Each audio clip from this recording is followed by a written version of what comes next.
Bonjour à vous les amis, j'espère que vous allez bien et que vous vous portez bien en ce début de vacances évidemment, que vous appréciez les petits moments de l'euro. Et aujourd'hui les amis, c'est une vidéo un petit peu spéciale évidemment. Je suis devant mon ordinateur et oui, vous allez le voir à l'écran, bien sûr au montage. Nous allons faire aujourd'hui une petite tier list évidemment. Alors une tier list sur quoi? J'ai longtemps hésité, eh bien ce sera une tier list sur mes 20 dessins animés préférés de Nickelodeon, voilà, pour ceux qui ont connu la belle enfance, la belle époque de Nickelodeon, avec tous ces merveilleux dessins animés, toutes ces belles œuvres, et bien aujourd'hui, nous allons faire un petit top 20, évidemment. Ce top 20, il est subjectif, il n'appartient qu'à moi. Vous n'êtes pas obligé d'avoir les mêmes goûts, je vous le conçois. Donc voilà, si jamais vous avez envie de faire votre propre tier list, et bien le site Tier Maker, voilà, et bien vous pourrez y aller, faire votre petite tier list et avoir vos propres choix. Mais nous allons commencer tout de suite, évidemment. Alors la première chose, le plus important les amis déjà, c'est de se créer, et bien nos petites catégories. Alors là, vous voyez, il y a forcément en anglais, on a excellent, great, good, watchable, regardable, et trash qui veut dire affreux, tout simplement. Alors on va un petit peu renommer ça, évidemment. Alors pour tout ce qui est mauvais, je ne sais pas qu'est-ce qu'on pourrait mettre. On va dire infâme, voilà, infâme.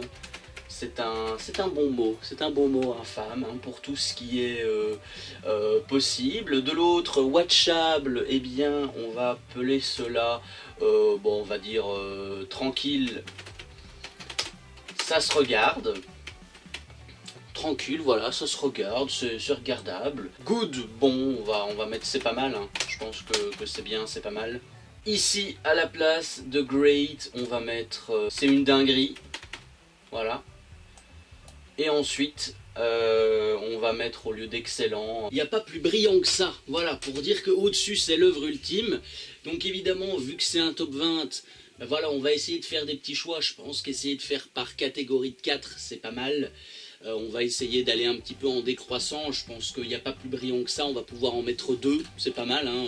Voilà, faut se le dire les amis. Donc sans plus tarder, nous allons commencer cette série. Alors dans Infâme, on va descendre un petit peu, on va faire un petit tour, qu'est-ce qui peut être infâme à regarder, qu'est-ce qui n'est pas bon, et je précise bien évidemment que je vais mettre les séries que j'ai vues, c'est le plus important. Donc voilà, on va essayer de trouver un truc. Donc on a un petit peu regardé les gars. Je pense qu'on va mettre déjà Henry Danger. Je suis désolé pour tous ceux qui aiment Henry Danger les gars, mais Henry Danger c'est pas une bonne série. Vous savez, Nickelodeon, ils ont eu l'habitude à un moment donné, ils ont eu une petite époque où ils ont un petit peu changé leur fusil d'épaule, ils sont passés d'iCarly, enfin de Drake et Josh, à Ned, à iCarly, à Victorious, à Sam et Cat. Ça reste encore regardable à ce jour évidemment, mais les nouvelles séries, je trouve les Thunderman, Henry Danger, Game Shaker, je trouve que le niveau n'est pas haut, n'est pas très haut en termes d'histoire, de série, de narration. Donc voilà, Henry Danger, j'avais déjà regardé à une époque et c'était pas ouf. Henry Danger va être le premier infâme de cette série. Forcément, comme je vous en ai parlé bien évidemment, je ne vais pas mettre Thunderman dans, enfin dit Thunderman dans Infâme, mais on va un petit peu rester sur cette même gamme évidemment, et on va mettre Marvin dans Infâme, où là aussi c'était pas ouf du tout, Marvin. Je pense qu'idéalement on peut mettre Marvin dans Infâme, c'est pas mal, ça nous en fait déjà 2, donc on va essayer de continuer un petit peu et de trouver les autres.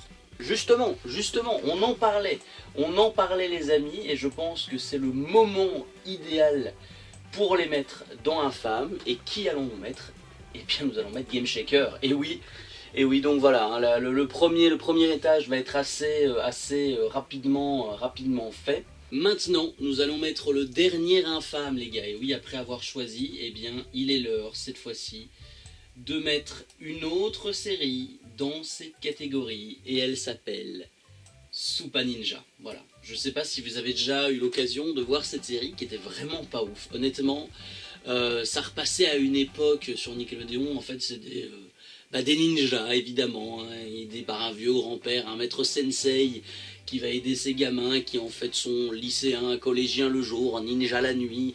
Voilà, c'est un peu du vu et revu. Mais ce qui est très important, c'est que nous avons fini la première catégorie, infâme, avec Henry Danger bien évidemment, Marvin, l'espèce d'extraterrestre un peu space, Game Shaker, parce que comme je vous l'ai dit, c'est des séries que je ne regarde pas, et Super Ninja qui n'était vraiment pas ouf. Maintenant, nous allons passer à la catégorie tranquille, ça se regarde, voilà. Ça peut se regarder devant un petit paquet de chips sur le bas-côté, un petit coca ou une petite bouteille d'eau s'il fait chaud, donc voilà. Tranquille, ça se regarde, c'est bof, mais c'est regardable. Alors dans bof, mais c'est regardable, j'avais pas du tout accroché à l'époque, ça s'appelait Breadwinners. Oui, vous savez, cette espèce d'histoire avec les canards qui livrent du pain, tout simplement, les livreurs de pain. Malgré le générique qui était assez entraînant à l'époque, j'ai pas du tout accroché cette série. Je sais pas vous, moi j'ai vraiment eu du mal avec cette série, avec cette catégorie de Breadwinners, j'ai pas trouvé ça ouf. Mais c'est regardable, donc ça passe, ça peut se regarder quand on a passé une mauvaise journée par exemple. Dans c'est regardable, je pense que je vais quand même mettre Sunderman les amis, parce que je trouve que Sunderman, c'est une série qui est sympa, voilà, elle était dispo sur Netflix à une époque, elle l'est toujours d'ailleurs je crois, hein, si je ne m'abuse. C'est cool, vraiment c'est sympa comme série, mais c'est vu et revu, la famille super-héros qui se cache de ses pouvoirs pour éviter d'être repéré, malgré le fait que l'actrice qui joue Phoebe, qui est Kira Kosarin, qui fait très très bien son rôle, et je trouve que c'est une actrice qui de base est très expressive dans son visage, dans ses émotions dans la série, mais ça reste pas ouf comme série. Je pense que Nickelodeon au niveau série, ils ont eu une décroissance qui était quand même là, hein. À un moment donné, faut quand même se le dire les gars, ça manque un petit peu cette époque d'iCarly et tout, enfin voilà, donc Sunderman et dans Tranquille ça se regarde, et on va essayer de trouver deux autres petites catégories pour l'aider, voilà, deux autres petites séries, on va essayer de trouver ça. J'essaye de trouver, et je crois que j'ai trouvé la prochaine victime, ça va être, je sais pas si vous avez connu, c'était Super Bees, oui Super Bees, alors Tranquille ça se regarde, voilà, hein, qui ne m'a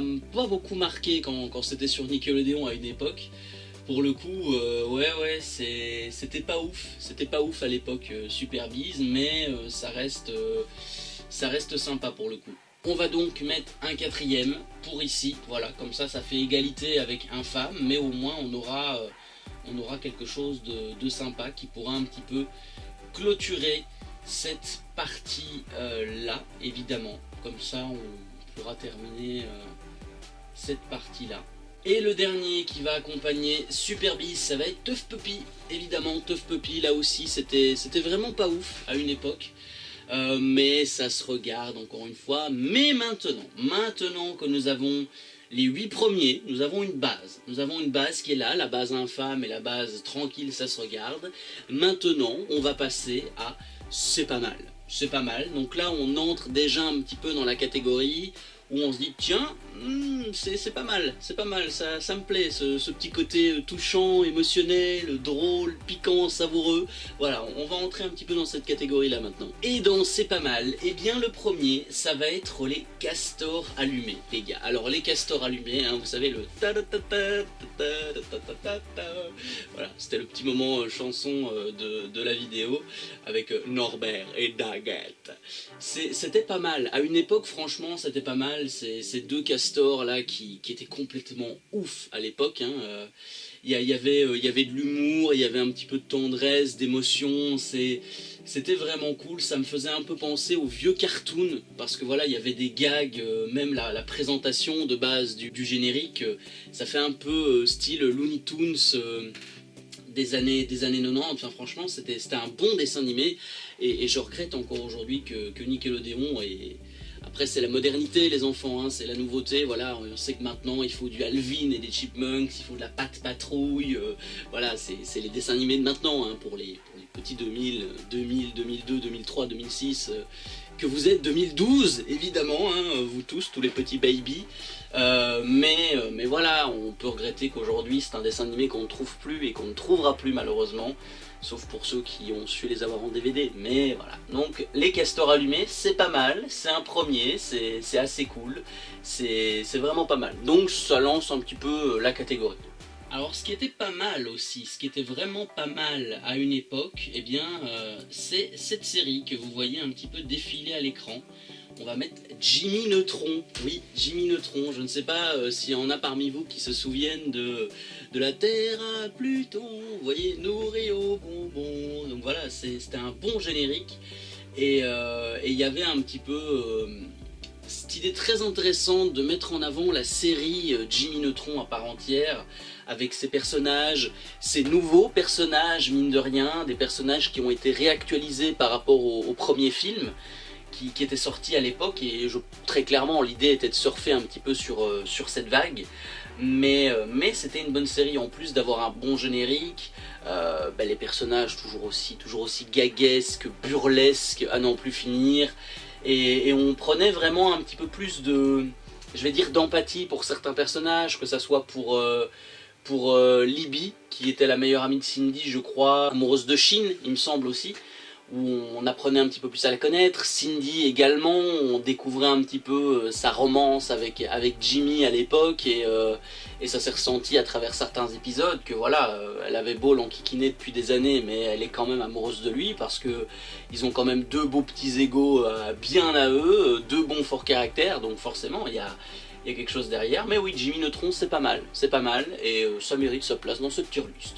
Ensuite, on va mettre Mes parrains sont magiques. Évidemment, quand on parle de Nickelodeon, quand on évoque le nom de Nickelodeon, on a forcément l'identité, le nom de Timmy Turner qui nous arrive en pleine figure. Monsieur Crocker, Vicky, Dinkelberg, vous voyez tout ça. Bref, Mes parrains sont magiques. Alors pourquoi c'est pas plus haut? C'est assez clair. On en discutait il n'y a pas si longtemps avec un pote, Jérémy, salut si tu passes par là, que Mes parrains sont magiques, en fait les premières saisons sont très drôles, c'est très recherché, il y a de l'humour qui est assez fin, il y a des morales qui sont présentes, et de belles morales, que ça soit sur la vieillesse, sur les choses qu'on possède, les choses qu'on aimerait posséder mais qu'on ne peut pas, enfin bref, il y a un petit peu tout ça. Mais malgré tout, quand ça avance, quand ça arrive dans les 5e, 6e saisons, ça perd de son charme, c'est beaucoup moins drôle, c'est beaucoup trop burlesque malheureusement, et je pense que c'est une série qui aujourd'hui aurait mal vieilli, qui a mal vieilli je pense, et c'est pour ça qu'elle n'est pas si haut. C'est pas si haut, mais il y en a une autre qui va certainement l'accompagner, et je pense que vous serez un petit peu d'accord avec moi là-dessus, même si c'est une très bonne série, mais on va voir ça tout de suite. Parce que la prochaine, ça sera une série, évidemment, et la série, je pense qu'on va mettre une série qu'on a un petit peu tous regardé, c'est Big Time Rush. Voilà, Big Time Rush, c'est pas mal, oui, il faut quand même le dire, les gars, hein, n'ayons pas peur des mots. Big Time Rush, c'est pas mal du tout, il y a un petit peu de tout, c'est marrant, c'est drôle, c'est émouvant, ça raconte l'envers du décor, notamment pour les groupes de musique, comment est-ce qu'on va mettre en place une hégémonie au niveau d'un boys band, comment va être enregistré un album, qu'est-ce que ça implique d'être une star, d'avoir de la notoriété. Bref, toute cette série, elle est très bien pour toutes ces raisons-là, mais malgré tout, Big Time Rush, il y a quand même quelques défauts. Bien souvent, la trame des épisodes sont assez identiques. Je veux dire, voilà, ils passent leur temps dans le petit hôtel, il y a un élément perturbateur, il faut résoudre le problème de cet élément perturbateur, il y a une conclusion, chanson, tchic, tchac, tchic, c'est un petit peu linéaire, Big Time Rush malheureusement. Ça manque un petit peu de, je vais dire, d'audace dans certains épisodes, voilà, donc je pense que c'est pas mal, Big Time Rush, dans ce quatuor à nouveau là. Maintenant, nous allons passer à C'est une dinguerie, voilà, donc c'est drôle, c'est bien, c'est cool, on a envie d'en savoir plus. Il manque ce petit supplément d'âme, tu vois, qui fait qu'on aime particulièrement cette série et qu'on va la choisir plutôt qu'une autre. Mais là, on va en choisir 3, les amis. Donc ce sera plutôt un top 18, évidemment. Hein. Vous tiendrez par rigueur, je l'espère, pas un top 20. Si vous voulez, je pourrais en rajouter 2 pour vous faire plaisir. Hein. À la fin, on verra si on est un peu plus gentil. Mais on va passer à la suite. Alors, C'est une dinguerie, honnêtement, je suis en train de regarder un petit peu tout ce qui reste, et vu que là on ne va en mettre que 3, je pense que c'est une dinguerie, bah forcément je pense qu'on peut mettre Ned. Voilà, je pense que le moment est venu de mettre Ned, comment survivre à un lycée. Mais oui, Ned, avec Bigby. Voilà, c'est cool. Franchement, c'est une série que j'ai beaucoup, et je pense qu'on a tous regardé sur Nickelodeon, hein, quand on rentrait de l'école. C'était notre petit kiff d'avoir je crois le triptyque Ned, Drake et Josh et iCarly qui se suivaient. Et vraiment, c'était cool. Alors Ned, le petit bémol qu'on pourrait lui mettre, c'est que c'est typique à un âge bien précis, c'est typique à une époque bien précise, celle du collège, du lycée, voilà, ou de l'école secondaire pour nous, où c'est très cadré à ce niveau-là. Même les vannes sont faites à ce niveau-là, et que aujourd'hui, oui, il y a des vannes qui feraient encore rire, mais un petit peu moins, parce qu'on n'a plus l'âge adéquat, l'âge qui correspond quand on avait regardé la série pour la première fois. Quand on l'a regardé la première fois, on avait quoi? On avait 12, 13, 14 ans, donc ça passait, ça nous parlait. Aujourd'hui, ça nous parlerait un petit peu moins. Même si on prendrait quand même du plaisir devant Ned, Cookie et Mose, hein, cette bonne petite bande, Gordy, Sweeney, le principal. Donc voilà, il y a de bons personnages quand même dans cette série, et je pense qu'on en garde tous de très bons souvenirs. Ensuite, on va pouvoir mettre une autre série, et là bien évidemment, je pense très sincèrement, vous savez où je veux en venir. Vous savez où je veux en venir, on va mettre ce petit logo. Vous voyez ce petit logo là? Eh bien ce logo, c'est Danny Phantom. Danny Phantom, où là c'est... franchement, il n'y a pas mieux au niveau série. Je pense que c'est une série qui non seulement a de très bons comédiens de doublage en VF, hein, je ne savais pas jusqu'à très récemment que c'était Donald Renew qui faisait Danny Phantom. Il le fait excessivement bien d'ailleurs. Il y a un petit peu un côté rap urbain dans le générique, c'est très cool, c'était très frais à l'époque. Et la thématique, ne serait-ce que des chasseurs de fantômes, qui est en rapport avec Ghostbusters, ouais, mais là il y a toute une histoire qui est mise derrière. Il faut attraper les fantômes parce que chacun a ses propres défauts, ses propres complications, il vient foutre un peu la merde dans le monde. Moi je sais qu'il y a un personnage qui est très récurrent, c'est l'espèce de géante fantomatique, je n'ai plus son nom, qui apparaît à chaque fois dans certains épisodes. Franchement, ouais, c'est un univers qui est riche, avec de bons personnages, c'est drôle, c'est émouvant. Il y a le merveilleux Tucker et sa stupide technologie. C'est très marrant, c'est très marrant, donc c'est une dinguerie. Maintenant, ben, on va essayer de trouver l'autre qui va pouvoir un petit peu venir aider pour pallier à ce duo qui est un petit peu seul pour l'instant. Alors ensuite, évidemment, ce que je vais mettre, bien sûr, c'est Rocket Power. Parce que Rocket Power, les gars, ah non, mais si vous devez faire un classement des meilleures séries Nickelodeon / dessins animés, c'est quand même extraordinaire. Rocket Power, il y a vraiment le côté américain, surf, hawaïen, urbain, c'était très frais à l'époque, c'était très drôle. Et encore une fois, il y avait Donald Renew dedans, qui faisait le personnage principal. Il est partout, cet homme est partout. Je pense qu'en termes de dessin animé, c'était un petit peu l'époque où Nickelodeon était à son apogée, je vais dire. Les dessins animés des années 90, début 2000, c'était vraiment ce qu'ils savaient faire de mieux à l'époque. Et il n'y a pas que ça, je veux dire, il y en a, j'en ai pas mis, mais vous aviez eu Micha Michien, vous aviez eu dans les années 90 les Razmoquettes. Bien sûr, on regardera si on peut en rajouter un ou deux, parce que c'est compliqué de faire des choix, vous savez, hein, on est là dans un classement, il faut choisir ce qui nous a vraiment le plus marqué, le plus plu finalement à cette époque-là, mais c'est quand même quelque chose, hein, c'est quand même quelque chose... Et ouais, Rocket Power, ça m'a marqué, ça vous a marqué j'imagine à l'époque, et franchement c'était cool. Maintenant, vu que la vidéo avance, nous allons parler de Y a pas plus brillant que ça. Et là il va falloir en mettre deux seulement. J'ai ma petite idée sur le premier, sur le deuxième j'ai quelques doutes, je pense qu'il y a moyen, mais ça va être quelque chose. Alors, déjà les amis, on va prendre une décision. On va prendre une grande décision sur cette vidéo. Qu'est-ce qu'il n'y a pas plus brillant que ça? Quand on parle de Nickelodeon, quand on met Nickelodeon sur une table, qu'on lui dit « Bon, qu'est-ce que tu as de meilleur en magasin, hein, parmi tout ce que tu m'as proposé? Qu'est-ce qui est le mieux, mon gars ?» Eh bien, lui, il va te répondre « Frère, frère, viens ici, calme-toi, calme-toi, discutons, et voilà ce qui va te poser sur la table, il te met ça, il te met Avatar, le dernier maître de l'air. Et franchement, je pense qu'il n'y a aucune personne au travers de cette vidéo, si c'est le cas, tant mieux pour vous, mais je ne vous comprendrai pas.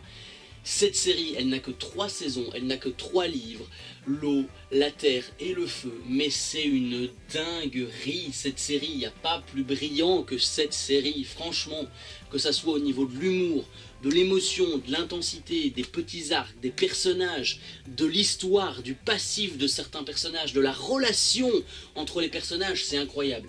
Il y a vraiment de tout dans cette série, il y a à boire ou à manger, que vous soyez plutôt du côté des gentils ou des méchants, mais il n'y a pas vraiment de méchants, parce que Zuko c'est pas vraiment un méchant, il est au milieu dans la zone grise, ou que vous soyez du côté de la Nation du Feu ou d'Azula, bref, il y a vraiment de tout, il y a aussi des notions d'histoire, des références un petit peu historiques, que ça soit des extinctions de masse, parce que dans Avatar, les gars, il faut quand même se le dire, on parle de ça. Dans Avatar, on parle d'extinction de masse, de rendre des peuples esclaves du pouvoir, de l'emprise que peut avoir la Nation du Feu, qui est vraiment la pire chose sur la Terre à ce moment-là, parce que la Nation du Feu ne rêve qu'une chose, c'est être la plus puissante. C'est ce qui est commun à toutes les nations aujourd'hui. Quand on prend les États-Unis, la Russie ou la Chine, c'est un petit peu ça. On a envie d'être la plus puissante, et ce qui est vraiment bien aussi, c'est les alliances entre les différentes régions qui vont finalement réussir à s'unir, à trouver un terrain d'entente pour empêcher que cette guerre ne dégénère.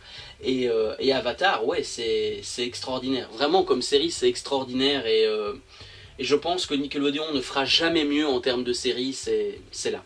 Cependant, il nous reste un. Alors les amis, là je vais avoir besoin de votre aide, parce que j'hésite vraiment entre deux. D'un côté, j'hésite avec iCarly, parce que iCarly, beaucoup critiquaient cette série en disant « Ouais, mais iCarly c'est pas ouf, iCarly c'est pas génial, c'est pas drôle. » Bon, déjà, il y a Miranda Cosgrove dans iCarly, déjà ça se pose là un petit peu.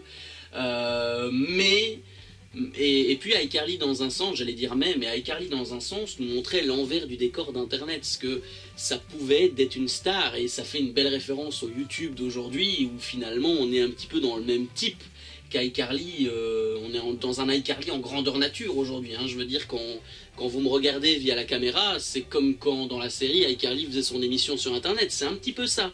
Et j'aimais bien ce côté de montrer l'envers du décor, ce que ça apporte d'avoir une certaine notoriété, une certaine responsabilité auprès des gens qu'on inculque à travers la caméra, qu'on éduque, mais qu'on inculque un certain savoir finalement. Mais de l'autre, j'hésite avec Drake et Josh, parce que Drake et Josh, là aussi, c'est quand même une série qui a marqué son temps, qui a marqué son époque, qui, avec Drake Bell et Josh Peck, qui ont vraiment réussi à faire de cette série une série pour ados, mais pas seulement une série pour ados, une vraie série drôle, fun, marrante.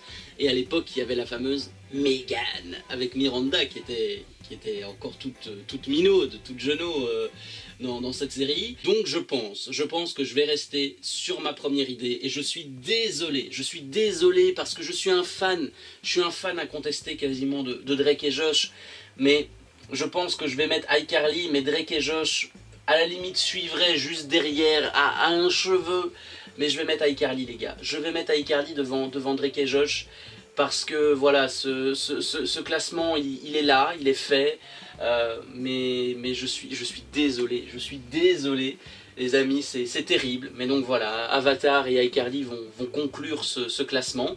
Maintenant on va essayer de voir si on peut pas en rajouter un ou deux dans Infâme, genre en rajouter 2 peut-être, parce que je pense que voilà, on va essayer de faire un top 20 pour que ce soit arrondi, j'aime pas, donc voilà, on va essayer de revenir en arrière, et comme ça ce sera fait. Voilà les amis, c'est terminé, donc voilà, je couperai au montage le moment où je choisis, comme ça fait un petit peu raccourci la vidéo, parce qu'elle avance la vidéo, j'espère que ce sera pas trop long. C'est terminé, nous avons notre top 20, il est là, il est fait, donc je rappelle, j'en ai rajouté 2 dans Infâme, j'ai mis Fanboy et Chum Chum, parce que, encore une fois, c'est une série typée 2010, qui est très enfantine, c'est pas ouf, moi c'était pas mon humour, et de l'autre, malgré tout le respect qu'on peut avoir pour Zoé Britney Spears, Zoé Jamilyn Spears, bref, Zoé n'était pas une série, hein, Zoé 101 que j'aimais pas du tout, voilà, malgré le générique qui était amusant, mais... Zoé, ça reste pas un bon dessin animé. Et par contre, j'ai quand même mis un petit peu de nouveauté dans ce classement, puisque j'ai mis dans Tranquille, ça se regarde, la série de la Maison des Loud, je crois. C'est ça, voilà. Bienvenue chez les Loud, qui est une série un petit peu typée bande dessinée, un petit peu cartoon, BD, et c'est très bien fait, c'est très drôle. Mais ça se regarde facilement, c'est pas extraordinaire, ne vous attendez pas à voir des épisodes oh mon dieu il a trouvé le One Piece ou quoi que ce soit, non, on n'est pas là-dessus, on n'est pas sur du Thriller Bark ou du Alabasta, hein, ou du NES Lobby évidemment, mais Bienvenue chez les Loud c'est pas mal, donc si je peux vous le conseiller, voilà, si vous avez un petit peu de temps à perdre un petit peu, c'est cool, voilà, ça passe le temps, c'est sympa. Mais voilà ce qui conclut notre tier list sur les séries / dessins animés Nickelodeon, et je suis désolé pour tous les autres que je n'ai pas pu mettre. Je suis désolé les gars, hein, parce que voilà, j'aurais aimé mettre beaucoup d'autres choses. Regardez, il suffit de voir, hein, on n'a pas mis Bob l'éponge, évidemment, qui était extraordinaire. Je n'ai pas mis Drake et Josh, j'en suis désolé, je sais que vous n'allez pas apprécier, je m'en excuse. J'ai pas mis Sam et Cat, j'ai pas mis Just Jordan, qui à une époque était quand même pas mal. Just Jordan, c'était une bonne série, Just Jordan. Victorious, évidemment, Trois fantômes chez les Hathaway, qui là aussi était une bonne série. La légende de Korra, j'ai pas beaucoup accroché, j'ai pas beaucoup regardé.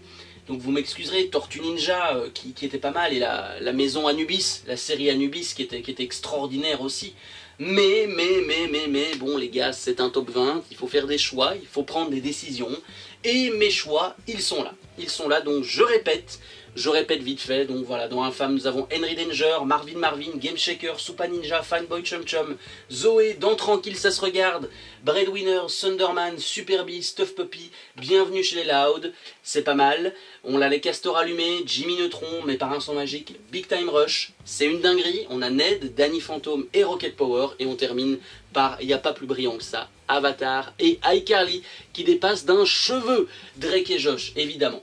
Donc voilà ce qui conclut notre vidéo. Tout d'abord, merci à vous d'avoir regardé jusqu'au bout cet épisode un petit peu spécial, un petit peu tier list. J'espère qu'il vous aura plu, c'est le plus important. Dites-moi dans les commentaires si vous voulez d'autres tier list de ce genre et on en fera. Il n'y a vraiment pas de souci, voilà, je suis là pour vous, je suis là pour ça. Mais on en fera d'autres. Je l'espère qu'on pourra en faire d'autres parce que c'est vraiment cool. Et avant de partir, bien sûr, comme d'habitude, n'oubliez pas de vous abonner à la chaîne, c'est le plus important. Juste ici, vous avez le nom de ma chaîne, en dessous le nom de mon petit blog. Tous les liens sont dans la description, voilà, vous pourrez voir de temps en temps des petits coups de cœur, des petits coups de gueule. Donc voilà, n'hésitez pas à y aller, tous les liens, encore une fois, sont juste en dessous. Et comme la vidéo a déjà 35 minutes, quant à moi, je vous dis déjà à très bientôt sur YouTube pour de prochaines vidéos. Portez-vous bien, continuez d'aimer ceux qui vous aiment évidemment, et quant à nous on se retrouve fin du mois très bientôt, pour la critique à chaud sur Happy Feet 2. Merci à vous les amis, et bien sûr, salut.